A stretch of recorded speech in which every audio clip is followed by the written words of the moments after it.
Hey, I'm Roman Hain from Bad People Do Exist, and today we're talking about how to make a concept album without your band breaking up, ghosting you, or just completely ruining the practice. There are a lot of challenges there. So, if you're in a band right now and someone just said, "Let's make a concept album," you probably feel excitement for about 12 minutes and then dread because of what comes with that.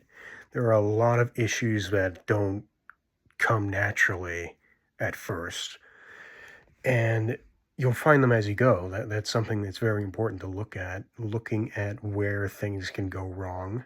It's always good to do research, but because suddenly when you do agree to do a concept album, it's not just songs anymore. It's lore, themes, characters, continuity, track order, artwork, and your drummer doing shenanigans. So, yeah, this is how to make a concept album when you and your bandmates have never managed a big creative project before and you're all kind of figuring it out as you go.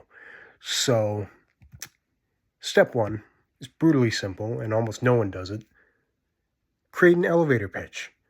So, if you can't explain your concept album in about 1 to 2 sentences, you don't really have a good concept album to market. You might have a good concept album in theory, but getting a bunch of people to agree on one thing, it's a lot easier to do it when you have a good pitch for it. So that is why you should generally have an album concept that you can explain in 1 to 2 sentences. And if you don't have that yet, all you have is vibes.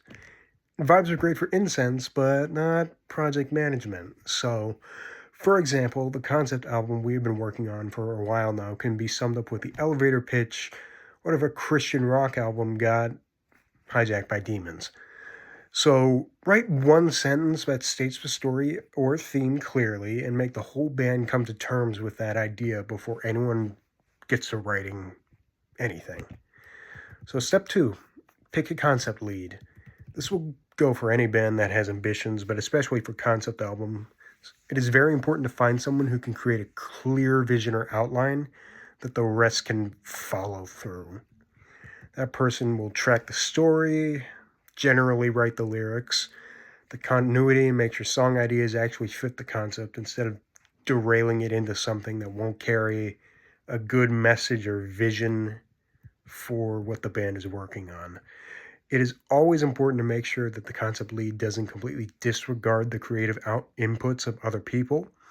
Otherwise, there's no point in making a band. They might as well go solo if they're only in it for them, the concept lead.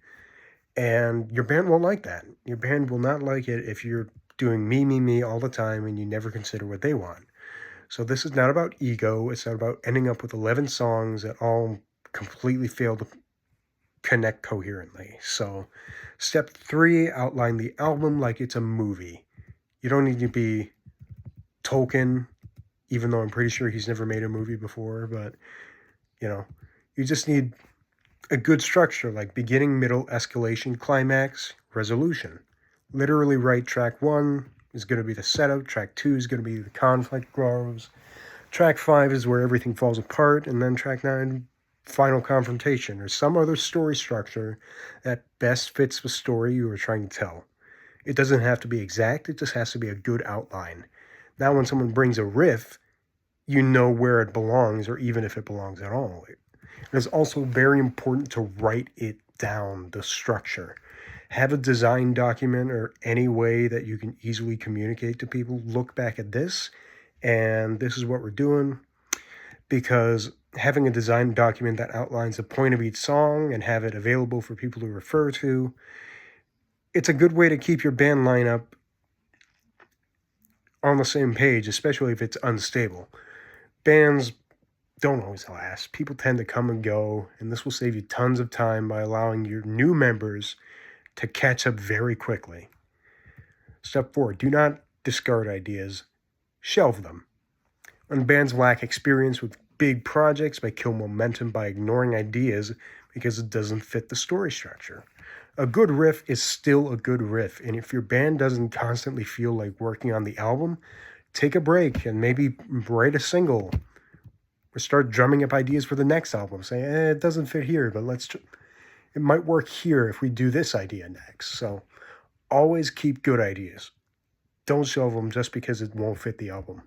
This keeps collaboration fun instead of turning rehearsal into a creative courtroom where the concept lead is the judge, jury, and executioner. Final step, accept that the concept guides the music, not the other way around. Sometimes your coolest riff ever does not belong on the album. I know it hurts. I've shelved many beloved riffs for the sake of artistic consistency, but that's what makes a concept album feel unified instead of just a mess. So there's the real secret on how to make a concept album. You're going to need clarity between the band members, what you're working on. Generally need someone in leadership, but also find the strengths of each of your members and figure out what they're best at. You need good structure for a story, but there have been creative works where that's not entirely necessary. It all depends on the story you're trying to tell. And just make sure you're always on the same page. Be constantly aligned so that your band stays united instead of creatively distant. If you want more honest, slightly unhinged guidance on band life, music projects, and surviving collaboration with other creatives, subscribe to this channel where bad people do exist, and we make videos to help musicians actually finish the ambitious projects they start. See you in the next one. Rock on, brother.